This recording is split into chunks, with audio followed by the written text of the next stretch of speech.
Vous appelez Frédéric Mitterrand, vous êtes le neveu de François, et pourtant nous n'allons pas parler de politique, mais de cinéma. Et nous allons parler de cinéma alors que vous n'êtes pas metteur en scène comme tout le monde, quoi. Moi, je suis un horrible exploitant. Vous auriez bien voulu être metteur en scène.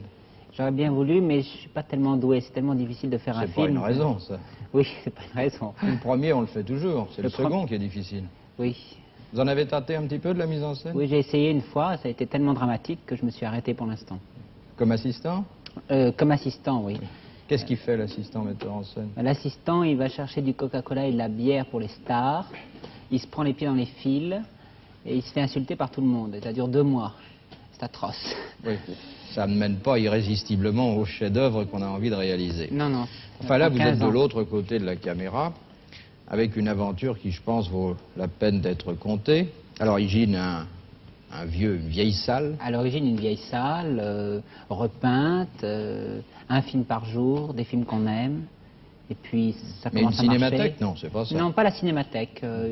Une ambiance peut-être un peu plus décontractée. Un film par jour, des vieux films américains, et puis d'autres.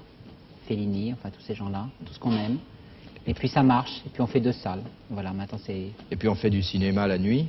On fait du cinéma la nuit, on fait des nuits de cinéma, des choses comme ça. Je recommence maintenant avec des nuits de cinéma japonais à partir du mois de juin. Et je fais des prix qui sont la moitié de ce qu'on pratique aux Champs-Élysées ou au Quartier Latin. Qu'est-ce que disent les autres? Les autres me traitent par le mépris, mais enfin ça va à peu près. Et comment vous vous en tirez? Eh ben, je m'en tire en plaisantant. Avec les chocolats glacés?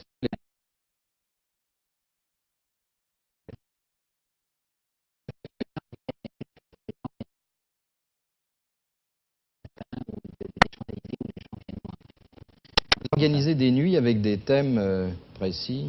Oui, oui. Quel genre? J'ai fait des nuits underground américains avec des copies que j'allais chercher en Amérique, d'autres que j'allais chercher en Angleterre. Et Cannes? Cannes... c'est le paradis pour un jeune exploitant, Cannes. Cannes, c'est épouvantable. Pourquoi?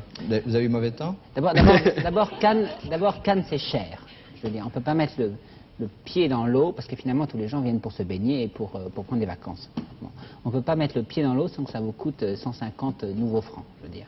On arrive, on déjeune, etc. Ça coûte une fortune. Mais enfin, ça, c'est votre vie privée, sur le plan professionnel. Mais je veux dire, tous les gens, ils vont d'abord pour se baigner à Cannes. Il y a des producteurs aussi. Alors, il y a des producteurs. Alors, les producteurs, il y a plusieurs types de producteurs. D'abord, un producteur, pour qu'il soit important, il faut qu'il soit petit. Qu'il soit petit, suivi par 2 énormes malabars. Alors, vous les voyez arriver au palais du festival le soir. Alors, plus ils sont petits, plus ils sont riches, plus ils sont importants. Bon, alors, ça, c'est une espèce de règle. Ça se rétrécit au fur et à mesure? Oui, ça se rétrécit. Au fur et à mesure que l'argent arrive, ça se rétrécit. Et puis alors, c'est extraordinaire parce que... Et Pierral doit être colossalement riche. Ah, Pierral, richissime, je veux dire. Il va produire plus que Daryl Zanuck. Non, c'est un côté grotesque, parce que, si vous voulez, un type se sent important quand il met 1 heure à sortir du Carlton.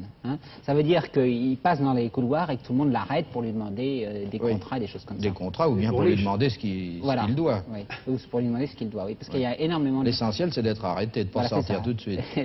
L'essentiel, comme dirait le commissaire Bourniche, c'est d'être arrêté, effectivement.